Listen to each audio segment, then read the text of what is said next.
नमस्कार। मैं राजकुमार, वरिष्ठ अध्यापक हिंदी, स्वामी विवेकानंद राजकीय मॉडल स्कूल वालेरा की ऑनलाइन क्लासेज में आप सभी का स्वागत है। आज हम कक्षा 8 के विषय हिंदी का पहला पाठ, जिसका शीर्षक है ध्वनि, जो एक कविता है जिसके कवि है सूर्यकांत त्रिपाठी निराला, के बारे में पढ़ेंगे। तो सबसे पहले निराला द्वारा लिखी गई ध्वनि शीर्षक नामक कविता के थोड़ा सा सारांश हम पढ़ लेते हैं।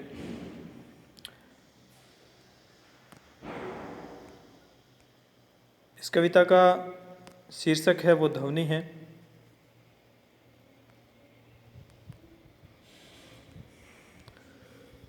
ध्वनि शीर्षक कविता निराला जी द्वारा रचित एक बहुत ही अच्छी कविता है।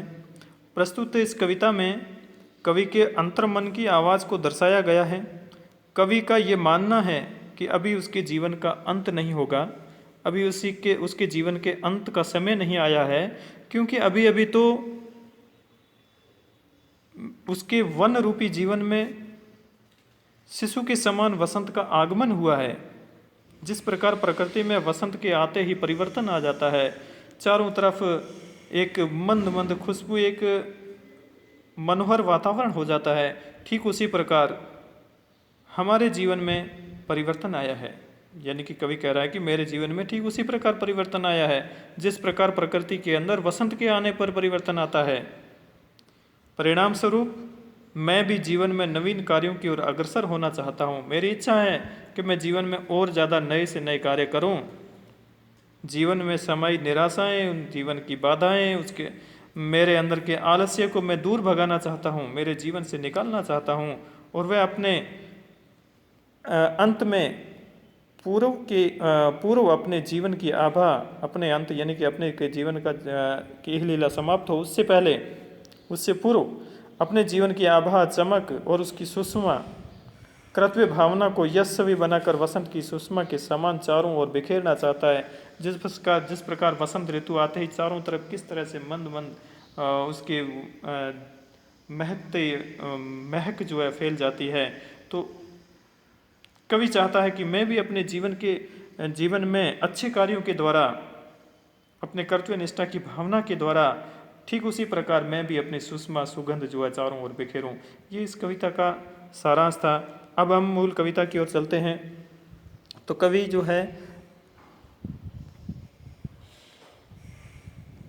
इसमें बताना चाह रहा है कि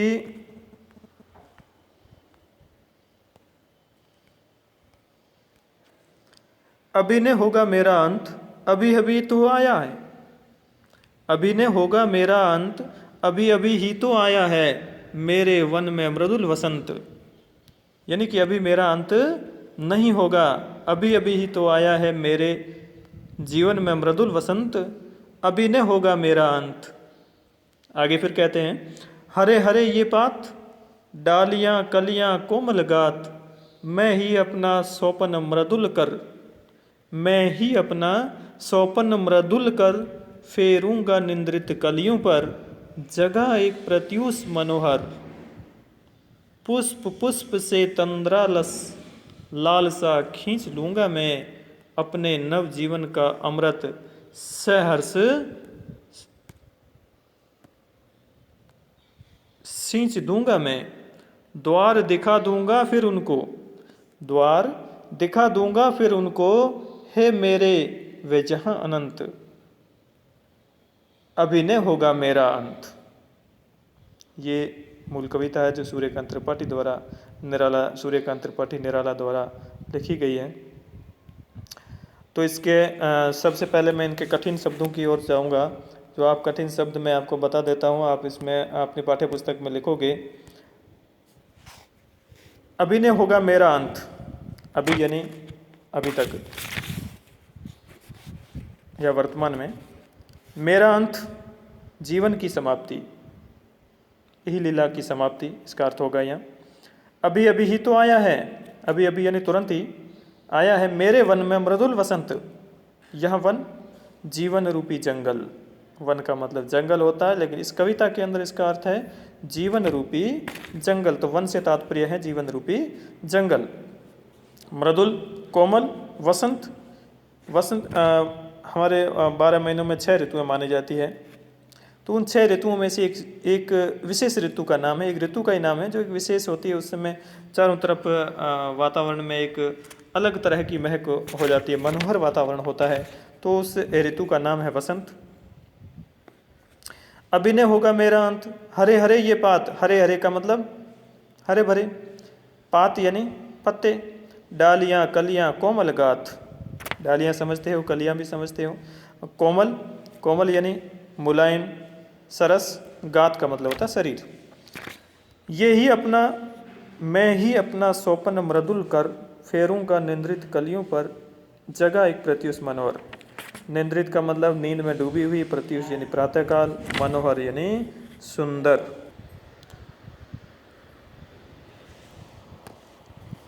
तो अब व्याख्या शुरू करते हैं।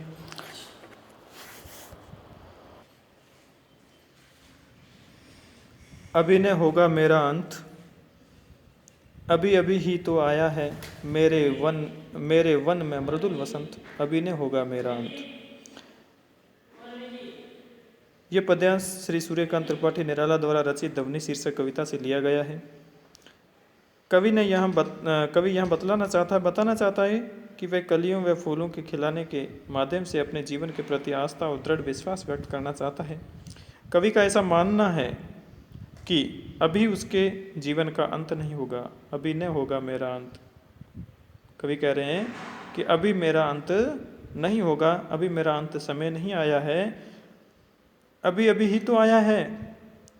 उसके जीवन में सुकुमार शिशु रूपी वसंत का, यानी कि सुकुमार का मतलब कोमल, छोटा सुंदर शिशु के रूप में वसंत अभी अभी तो मेरे जीवन में ये हुआ है। ऐसा जिस प्रकार प्रकृति में वसंत के आते पेड़ पौधों पर हरियाली छा जाती है, डालियां हरे हरे पत्ते धारण कर लेती है,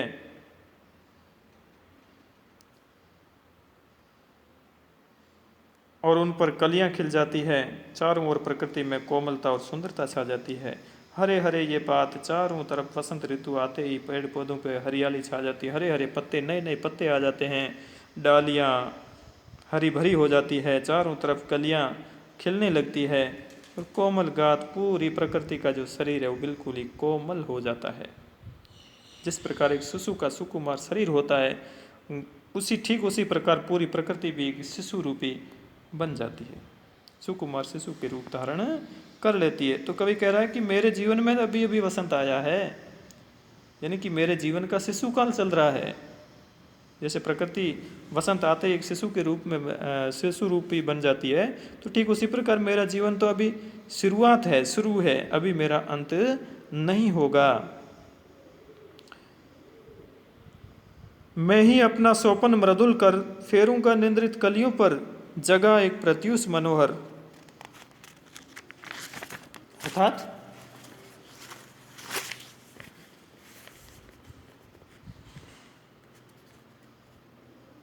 मैं अपने कार्यों के द्वारा चारों ओर अपना यश फैलाना चाहता हूँ। इसके साथ ही वह अपने सोपन भरे कोमल हाथों को अलसाई कलियों पर फेर कर, मैं ही अपना सोपन मृदुल कर, मैं ही अपने कोमल सोपन रूपी कोमल हाथों के द्वारा, या सपने से भरे हुए, मेर कर यानी हाथ होता है, मृदुल यानी कोमल, सोपन यानी सपने, मैं अपने सपने से भरे कोमल हाथों को क्या करूँगा, फेरूंगा। किस पर? निंद्रित कलियों पर, अलसाई हुई कलियों पर, जो नींद से, आलस से भरी हुई है नींद के कारण, उन कलियों पर अपने इस कोमल हाथों को फेरूंगा और उन प्रभात के आने का सुंदर संदेश दूंगा। जगह एक प्रत्युष मनोहर, मनोहर का मतलब मन को हरने वाला, बहुत ही सुंदर।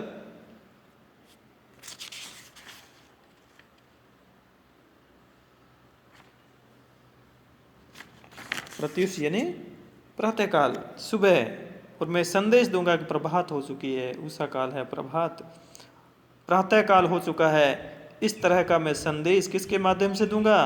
अपने कोमल हाथों को उन अलसाई हुई उन निंद्रित कलियों के ऊपर फेर करके ये संदेश देना चाहूँगा। अर्थात वह अपने आदर्श के अनुरूप, वह अपने कार्यों के अनुरूप आचरण करके समाज के दुखों को दूर करके सुख का वातावरण उत्पन्न करना चाहता है।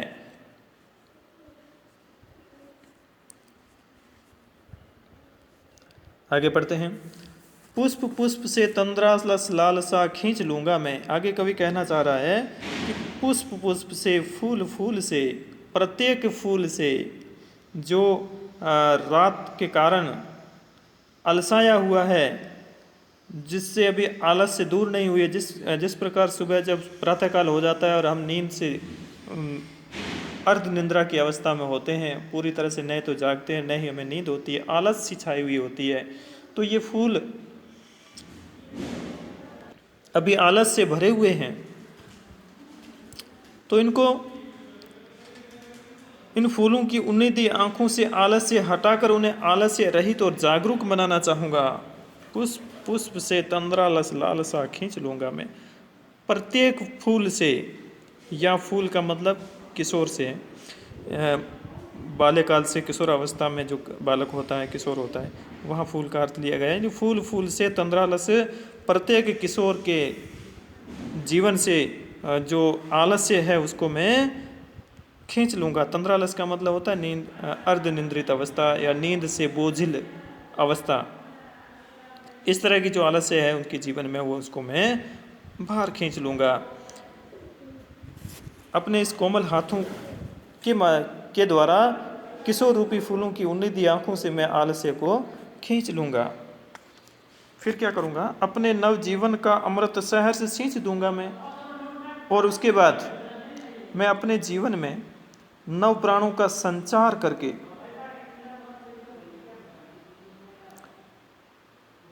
नई शक्ति के द्वारा नए कार्यों की ओर बढ़कर सफलता प्राप्त करना चाहता हूँ।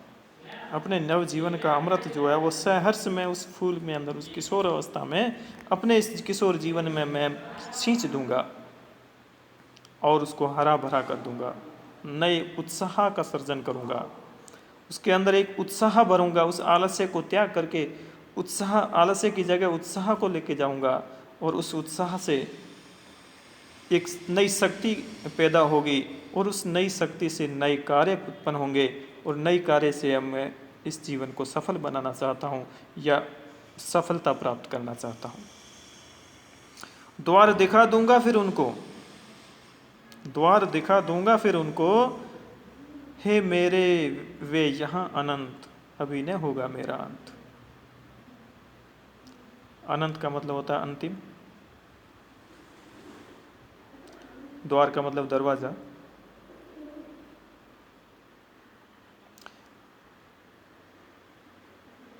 कवि का मानना है कि उसका अंत अभी नहीं होगा, क्योंकि उसे जीवन में अभी बहुत सारे कार्य करने हैं। कवि प्रत्येक किशोर रूपी फूल से उसमें समाये आलस्य को खींच करके उसे चिरकाल तक खिले हुए देखना चाहता है, ताकि वह अनंत काल तक खिलकर अपनी आभा, अपनी चमक बिखेरता रहे। वास्तव में कवि अपने जीवन की आभा व कर्तव्य भावना को यशस्वी बनाकर वसंत की हरियाली की भांति चारों ओर फैलाना चाहता है। वह अपने अनंत से सप्राण भेंट करना चाहता है, इसीलिए वह अपना अंत अभी नहीं चाहता है।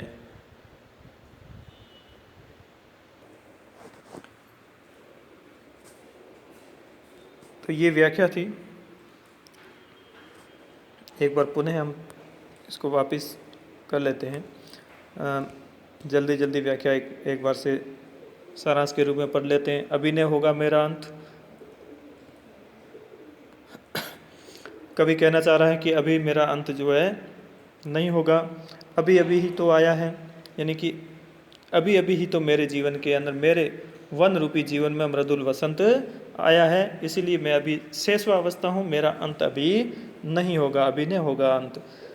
जिस प्रकार वसंत ऋतु में प्रकृति के अंदर क्या परिवर्तन होते हैं, जैसे हरे हरे ये पात, प्रकृति में चारों ओर हरे हरे पत्ते हो नए पत्ते आते हैं तो हरियाली छा जाती है, डालियाँ खिलने लगती है, कलियाँ खिलती है और पूरे प्रकृति का शरीर या पेड़ पौधों का शरीर जो कोमल हो जाता है। तो ठीक उसी प्रकार मेरे जीवन का अभी तो शेष काल चल रहा है, तो मेरा शरीर जो है वो बिल्कुल कोमल है और एक नवजीवन या जीवन को जीना चाहता है, जीवन में सफलता पाना चाहता है। अभी मेरी शेष अवस्था है, मुझे मेरा अभी अंत नहीं हुआ, अंतिम समय मेरा नहीं आया है, तो अभी नहीं होगा मेरा अंत। मैं ही अपना स्वपन मृदुल कर, मैं ही अपने स्वपन से भरे हुए मृदुल कोमल कर यानी हाथों के माध्यम से या हाथ फेरूंगा कहाँ, निंद्रित कलियों पर, जो अलसाया हुआ मेरा जीवन है।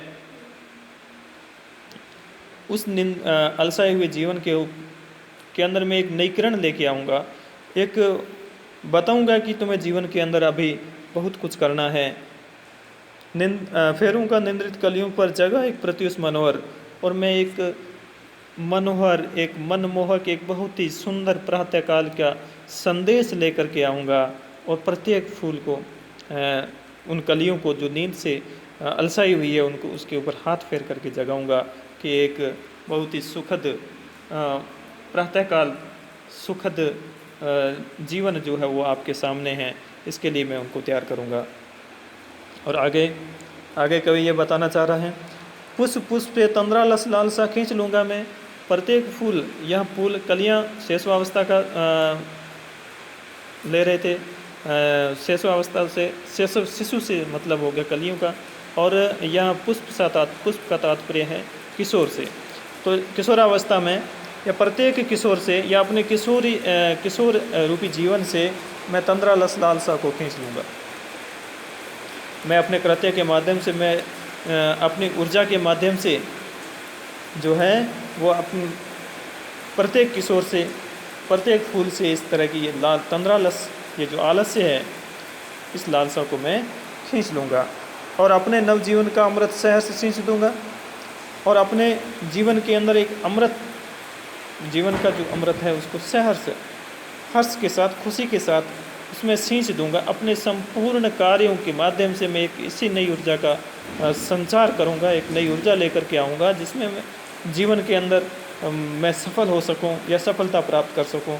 यानी कि अपना पूरा जीवन का जो अमृत है, पूरा जीवन है, जो मैं इस कार्य में झोंक दूंगा, द्वार दिखा दूंगा फिर उनको, और फिर मैं सफलता का द्वार इस संसार को दिखा दूंगा। मेरा सफलता प्राप्त करना चाहता हूं और इस नई ऊर्जा, नए कार्य और कर्तव्य निष्ठा के माध्यम से मैं उस द्वार को भी दिखा दूंगा, जिससे मैं अपने जीवन को सफल बना सकूं। है मेरे वे जहाँ अनंत, ये सभी मेरे जो है अंतिम है, मेरे वे यहाँ अनंत, यानी कि ये मेरे जीवन का अंतिम मेरा कार्य कह सकता हूँ, या ये कार्य जो मुझे जो अंत तक करना है, अभी ये कार्य नहीं हुआ है, तब तक मेरा अंत नहीं होगा। क्योंकि मेरा अंतिम कार्य क्या है? जीवन में सफलता प्राप्त करना। प्रकृति के अंदर जो आलस्य है, जो दुर्भावनाएं हैं, जो दुर्व्यसना है, उन सब को मैं निकालूंगा। उसके बाद इन सब पर सफलता प्राप्त करना ही मेरा जीवन है। तो यह जब तक ये कार्य मैं नहीं करूँगा, यही मेरा अंतिम उद्देश्य है, तब तक मेरा अंत संभव नहीं है। इसीलिए अभी नहीं होगा मेरा अंत, और मेरा अंत अभी नहीं होगा। ये व्याख्या थी। अब इसके अंदर कुछ प्रश्न मैं इसमें बताऊंगा, जो अपनी अपने उत्तर पुस्तिका में आप लिखोगे। मैंने कठिन शब्द जो आपको बताए हैं वो आपको लिखने हैं, कविता का सारांश बताया है वो आपको लिखना है, और इस कविता का व्याख्या जो मैंने बताई है ये भी सारांश रूप में आप लिखो। अब मैं आपको कुछ प्रश्न बता रहा हूँ जो आपको लिखने हैं, जो इन कविता में से लिए गए हैं। पहला प्रश्न है, कवि और कविता का नाम बताइए। प्रश्न नंबर 2, वन में मृदुल वसंत पंक्ति का आशय लिखिए। आशय यानी अर्थ लिखना है।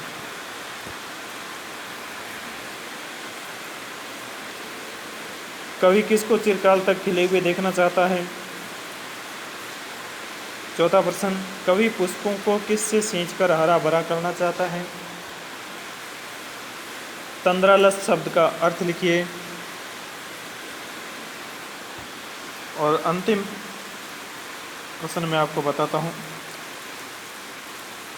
कवि समाज में किसका वातावरण स्थापित करना चाहता है?